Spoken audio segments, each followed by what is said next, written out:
Hello hi welcome back to Mymuzzspace. ഇന്ന് ഞാൻ വന്നിട്ടുള്ളത് ഒരു ഹെൽത്തി ആയിട്ടുള്ളൊരു കറി ആയിട്ടാണ്. രാവിലത്തെ ബ്രേക്ക്ഫാസ്റ്റിനോ ഉച്ചയ്ക്ക് ചോറിൻ്റെ കൂടെയൊക്കെ നമുക്ക് കഴിക്കാൻ പറ്റിയ നല്ലൊരു അടിപൊളി ഐറ്റമാണ്. അപ്പോൾ അതെങ്ങനെയാണ് പ്രിപ്പയർ ചെയ്യുന്നത് എന്നുള്ളതാണ് ഇന്നത്തെ വീഡിയോ. അപ്പോൾ നിങ്ങൾക്ക് വീഡിയോ ഇഷ്ടമായ ലൈക്ക് ചെയ്യാനും ഷെയർ ചെയ്യാനും സബ്സ്ക്രൈബ് ചെയ്യാനും മറക്കരുത്. വീഡിയോയുടെ അഭിപ്രായങ്ങൾ നിങ്ങൾ താഴെ കമൻറ്റിൽ രേഖപ്പെടുത്തുകയും ചെയ്യണം. അപ്പോൾ നമുക്ക് വീഡിയോയിലേക്ക് പോവാം.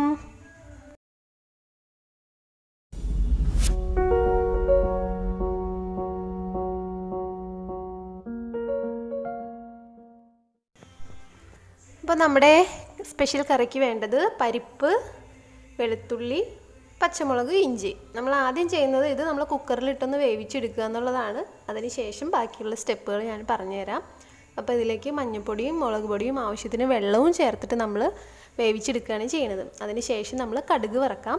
കടുകിൻ്റെ കൂടെ വെളുത്തുള്ളി, ചെറിയ ഉള്ളി, ഇഞ്ചിയും കൂടി ചേർത്ത് മൂപ്പിച്ചെടുക്കുക. അതിലേക്ക് മഞ്ഞൾപ്പൊടിയും മുളക് പൊടിയും കൂടി ചേർത്ത് കൊടുക്കുക. ദെൻ നമ്മുടെ മെയിൻ ഐറ്റം നമ്മൾ ചേർത്ത് കൊടുക്കുകയാണ് ചീര. നിങ്ങൾക്ക് ഏത് ചീര വേണമെങ്കിലും ഉപയോഗിക്കാം. ഇല്ലെങ്കിൽ മറ്റേ ഈ സെയിം രീതിയിൽ തന്നെ നമുക്ക് മുരിങ്ങയുടെ ഇലയും ചേർത്തിട്ട് നമുക്ക് ചെയ്യാവുന്നതാണ്. ഇപ്പം നമുക്ക് ചീരയാണോ ഉള്ളത്, അതുകൊണ്ട് ചീര ചേർത്തിട്ടുള്ള കറിയാണ് ഇന്ന് റെഡിയാക്കുന്നത്.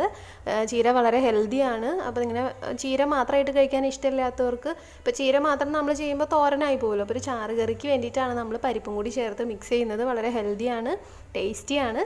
അപ്പോൾ നമ്മൾ ഒന്ന് അടച്ച് വെച്ച് 2-3 മിനിറ്റ് വേവിച്ചതിന് ശേഷം നമുക്ക് ഇതിലേക്ക് പരിപ്പ് ചേർത്ത് കൊടുക്കാവുന്നതാണ്. നന്നായിട്ട് വെന്ത് വന്നിട്ടുണ്ട്. നമുക്കിനി പരിപ്പ് ചേർത്ത് കൊടുക്കാം. വേവിച്ച് വെച്ചിരിക്കുന്ന പരിപ്പ് അതിലേക്ക് ചേർത്ത് നന്നായിട്ട് ഒന്ന് തിളപ്പിച്ചെടുക്കുക. നന്നായിട്ടൊന്ന് തിളച്ച് കഴിയുമ്പോൾ നമുക്ക് തീ ഓഫ് ചെയ്യുക. എന്നിട്ട് സെർവ് ചെയ്യാവുന്നതാണ്. വളരെ ടേസ്റ്റി ആയിട്ടുള്ളൊരു ഐറ്റമാണ്. പരിപ്പ് കഴിക്കില്ലാത്തവർക്ക് ഇങ്ങനെ ചെയ്യാം. അപ്പോൾ ഒരു വേറൊരു ടേസ്റ്റ് ആയിരിക്കും കിട്ടുക.